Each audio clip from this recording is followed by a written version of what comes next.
காலையில நம்ம சீக்கிரமா எழுந்திருக்கணும். அப்பதான் ஃப்ரெஷ்ஷா இருக்கும். இறந்த பிறகு முதல்ல நாம ப்ரே பண்ணணும், இறைவன் கிட்ட அந்த நாள் நல்லா இருக்கணும்னு. அடுத்து நாம பண்ண வேண்டியது பல்ல விளக்கணும், ஆரோக்கியமான பற்கள் பெற.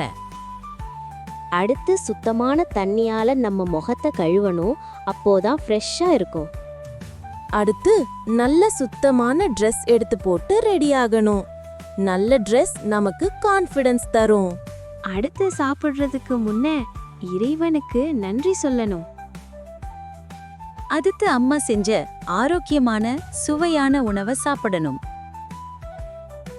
அடுத்து ஸ்கூலுக்கு ரெடி ஆகணும்.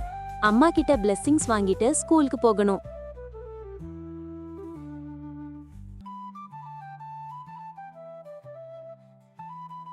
என்ன குட்டி ஃப்ரெண்ட்ஸ், டெய்லி மார்னிங் எழுந்த பிறகு இதெல்லாம் பண்ணா உங்க நாள் எப்பவுமே சந்தோஷமா இருக்கும்.